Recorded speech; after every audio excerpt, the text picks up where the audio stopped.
Hey, thank you so much for stopping by our Squad YouTube channel. I'm Josh. I'm our youth pastor here at Squad. Squad is our youth group at Crosspoint Church, and I wanted to first of all invite you to Squad Wednesday nights at 6:30 here at Crosspoint Church. Again, thank you so much for stopping by. We hope that you enjoy this week's message from Squad at Crosspoint Church.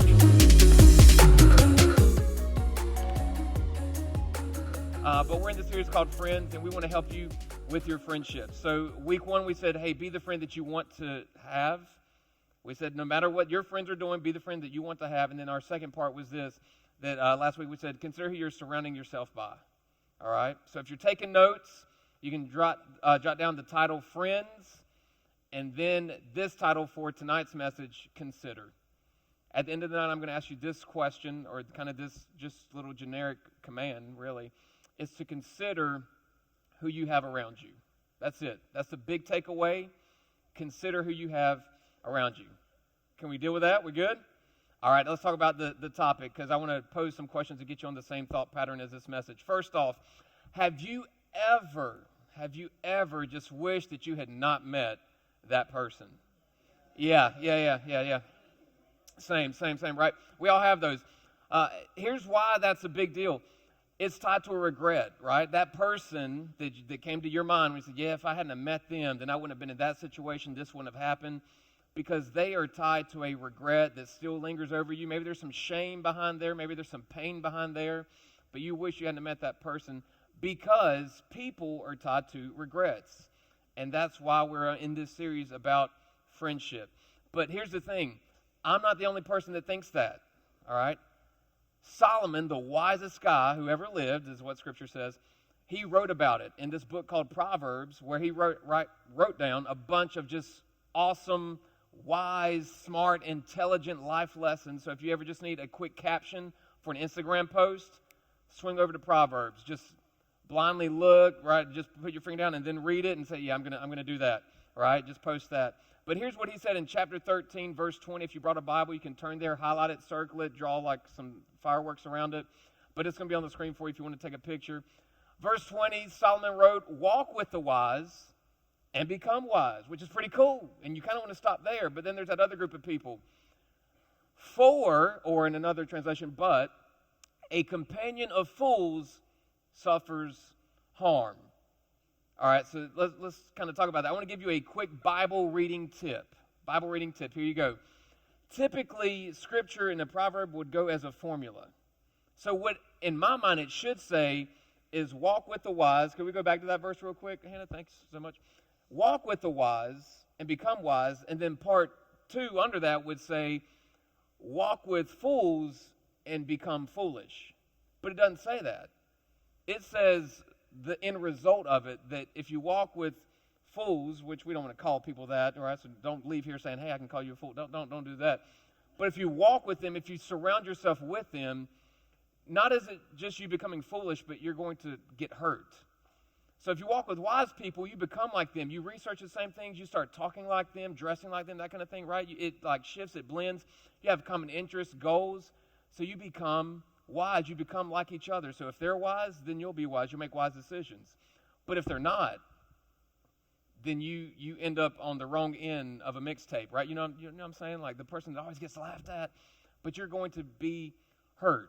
And so I'm so thankful that God inspired Solomon, hey, write this down, because my people are going to need to understand who to surround themselves with, okay? So I want to give you 4 considerations, a filter to run through when it comes to the friends that you currently have, or the friends that you're going to have in the future, or the things that your friends are going to ask you to do in the future. All right, so these are the 4 things that you will probably want to write down. We're going to go over the first one right now. So here it is. You may want to rethink or reconsider your friendship if your values aren't the same. You may want to reconsider your friendships if your values are not the same. Meaning that y'all don't agree on things. Like you don't have, like, you're all about God, you love God, you want to grow in your relationship with God. They don't. They probably couldn't spell God if you gave them all 3 letters, right? They just like, dog? Right? I don't know. Like God didn't even come to mind.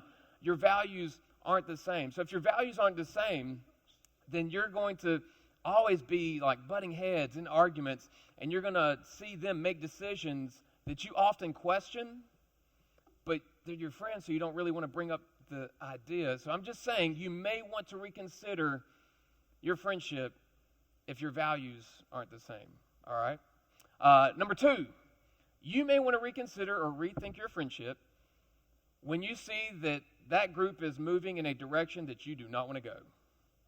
Like your plan is college or staying nearby to a college, and they just like, no goals, no real ambitions. Like your goal, your life dream is going to require a high GPA, and they just don't really care. They sometimes show up to class or whatever the case may be. Your goals and your values and your direction isn't the same. So if that's the case, it's not going to be a positive friendship. You're always going to be, again, arguing. So you may want to rethink if you're going in different directions, all right? Number 3, you may want to reconsider your friendship if you feel like you're becoming someone that you're not. Like you're becoming a totally different person. You show up to the house one weekend and you say, hey, Mom, Dad, we need to go shopping. I need a totally new wardrobe, right? Now, sometimes that could be good. Sometimes it may not be so good. You just want to revamp every single thing. All of a sudden, all your playlists are just like different vibes, different everything, and you're just becoming a different person. And here's the thing, you're becoming someone that you actually didn't like to begin with. And now all of a sudden, you're compromising on things that you didn't want to compromise on. So I want to give you a quick hint. If you find yourself having to compromise on decisions that you never would have even considered, then that should be a red flag. If a friend's asking you, hey, let's do this or let's go here, and you never would have even thought about doing that until then, and now all of a sudden it's a real option for you to do. Like, I wouldn't want to go, but maybe I will go, right? That may be something that's a red flag for you to say, I probably need to reconsider this friendship. And the last one, if you don't want the people you care about to find out, then you probably should reconsider that friendship.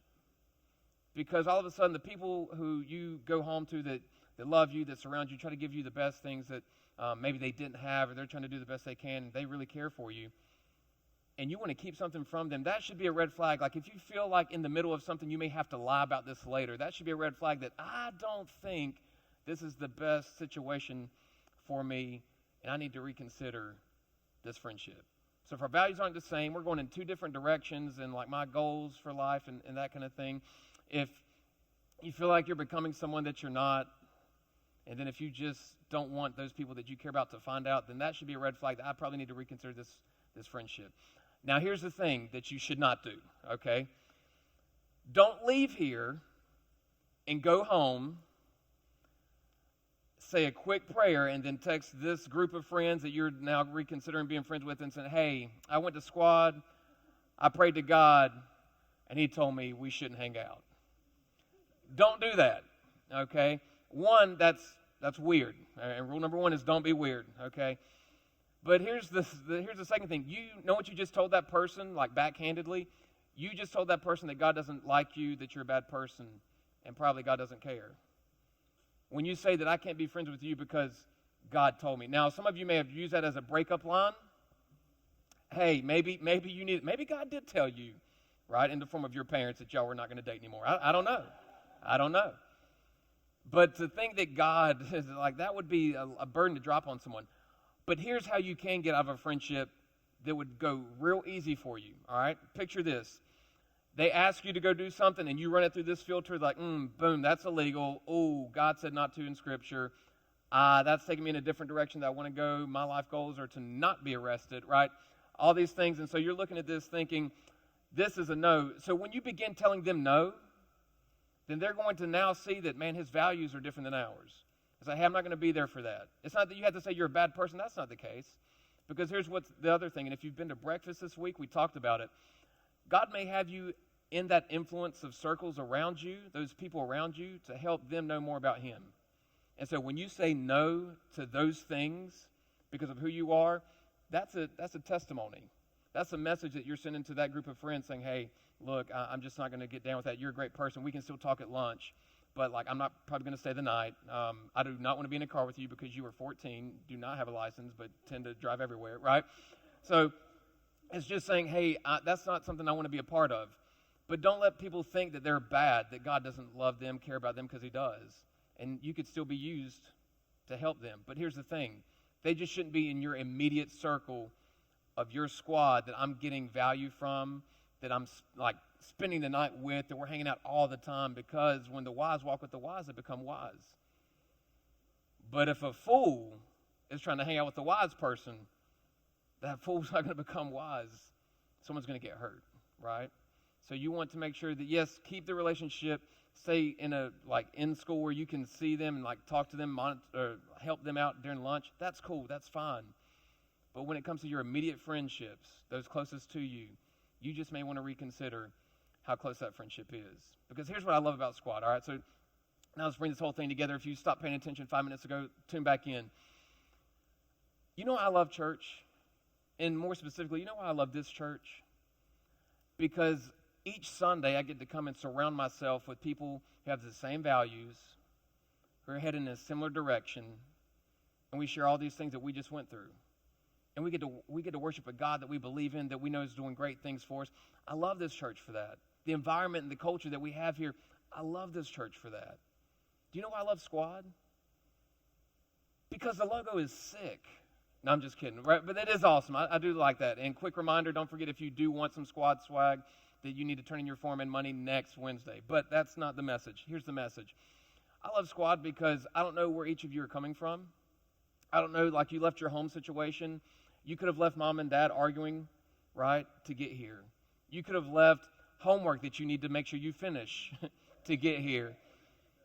I don't know where you're going tomorrow. When you walk into that classroom, I don't know if that person's going to be sitting in that classroom that you just, maybe they're on your regret list, right? Because each day, each time you see them, it's a reminder of the pain that you went through. I don't know what they're going to say to you. I don't know what you're going to want to say back to them. I don't know the pain that you have to experience each and every day. But at Squad, I know that I'm surrounded by like-minded people who are going to be focused on what I want to focus on. That's getting closer to God. And the best way that we can do that is by loving each other. Because Squad, you may not know this, but the person sitting next to you, this may be the highlight of their week. This may be the time that they feel the most love, and they had to sit next to you. All right? Yeah, think about that. Think about that. Some of you are like, oh, wow, I'm offended, right? But that's so true, isn't it? Because you don't know what they're going through. But you get to help impact their day. You get to help impact their story. So that's why I wanted to say, hey, don't be a distraction today. Don't take them away, because they need part of this to get through tomorrow. When they get back home into that environment that they hate to see each and every time they have to see it. To hear that argument, to be a part of that, and be reminded of that pain. But you get to help them. That's why I love Squad. I also love to see Silas slapping the bass. All right, that's part of it too. I like to see. I like to hear Joel on the drums. I'm not gonna lie. And Hannah, right, I love to hear Hannah doing her thing. Right, I love that. Right, and almost not that. So make sure that we do. You want to send your tryout video to not students at Crosspoint. Just kidding. God loves us to make a joyful noise, just on key. All right. Fun fact for you, it is illegal to sing off key in the state of North Carolina. It is. Fun fact for you. But back to this message. I want to make sure that Squad is a place that we keep that positive vibe, okay? And here's what we're going to do to help with that. Beginning next week, we're going to begin a series on emotions, mental health, all right, spiritual health, and it's called Playlist, all right? So we're going to kick off the playlist next week. I don't want to give away all the things about it, but here's what you do need to know. On October the 23rd, that will be a message about suicide and self-harm. So if you know that there's someone who is struggling with or going through something, we want you to invite them to come sit with you, all right? Come hang out. If you think that may be too awkward or may be bad for them, then here's what I want you to do. After that message, it will be on YouTube. We want you to send that link, say, hey, saw this, word it any way you want to, and make sure they get that message to help them going through whatever it is they're going through, okay? But now let's backtrack and finish strong with this message. So we said that the wise, when they walk with the wise, become wise, right? When you walk with the wise, you become wise. And fools, they get harmed, right? So now I want to talk about this topic that's been top of mind for you guys. It's in like every school. You hear it so much. It's been on the rise. And the word is bullying, okay? So here's a couple things I want to do real quick. First, I want to clear the air. I want to get the gray area around the word bullying and the term bullying. Like just let's get that out of there and let's just focus on what it actually is. Because here's what I have heard. I have heard I'm being bullied, but I watched it and they did something to you and you did it back to them. That's not bullying. That's two mean people, right? So maybe in your circle of friends, you may want to reconsider if y'all are just being mean to each other or being mean to another group or a person, right? That's not what you want to do. That's not the image of God that he wants you to portray, and that's not what you should be taking into your classrooms, into the cafeteria, and making someone feel that way, right? So let's look at the definition of bullying. It's going to be on the screen for you. The definition of bullying is actually this: when you seek to harm or intimidate or coerce someone to do something. That's the definition of bullying. And typically it's with someone who's perceived as vulnerable, right? It's easy to get them to do these things, right? So when you seek to harm. Now, didn't Solomon just tell us that when fools hang out with fools, right, they get harmed, right? So this is saying that they would probably be doing the harming. So if you're in a group of friends who tends to harm, intimidate, or coerce someone, that's a big red flag that you need to say no to that group and back away and bow out. And here's what I would love to see Squad do, because I'm going to start having some lunch with some of you guys, and I'd love to see this one day, to see you get up and leave that group when they say something and say, hey, too far, man. And say, I don't want to be a part of this. And you walk across the lunchroom and you sit with that student and say, hey, man, I'm sorry about what they just did. And you have a conversation and a lunch with that person. I would love to be in a cafeteria over the next couple of weeks where I see someone is sitting by themselves until someone wearing a Squad t-shirt walks over there and says, hey, man, and introduces yourself and has a conversation and says, can I sit here? I would love that. That would be awesome. I would probably jump out of my seat and go give you a chest bump, and then I would give you his Jordans, right? Not mine, but his, right? I would just say, hey, he wanted me to give these for you, right, on his behalf. But I don't want to see bullying. I certainly don't want to hear it here, because what happens if, like, we're in this environment to where someone opens up and says, hey, here's what I'm going through at home, here's what I'm going through in my life, and they break down emotionally, because if you're going through that too, you would, and then they hear, like, snickering or laughing or pain, and, like, someone's, like, making fun of their hurt. That sounds to me more like they're trying to harm, intimidate, coerce. But what's going to happen when it's flipped and you're the one who your life got flipped upside down, you're struggling, and you're here at Squad because you have nowhere else to go that you can share that message to get help. So that's why I love Squad, because Squad's not going to be that way. Squad can't be that way. We have too much love in this room for each other. Because God told us last time, here's what Jesus directed us to do. Remember, this was part 1. So let's go bring the whole series together. Jesus directed us to do this. Do to others as you would have them do to you. Very simple. Be the friend that you want to be, right? To have. Be that person. If you wouldn't want someone to say that to you, then you shouldn't say that to them. Even if, in your mind, you can justify it. Even if they said to you already, I didn't ask you anything about that person. I asked you about you. Would you want to hear that said to you? Well, no. But he already told me that. No. Would you want to hear that to you?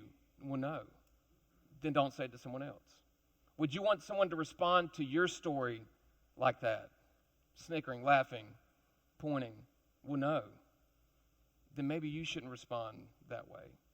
When you can do that, when you begin to implement these things of being a good friend, here's what I can guarantee. The circle around you is going to change. Because we said week 1 and week 2 that your group is carrying you somewhere, whether you know it or not. And that's why Solomon wrote down, yeah, if you walk with wise people, you'll become wise because they're carrying you to become wise. But if you walk with fools, they're carrying you somewhere too. And that's going to be harmful. So let's not do that. Can you dig that, Squad? Awesome. If you would, can we bow our heads and pray?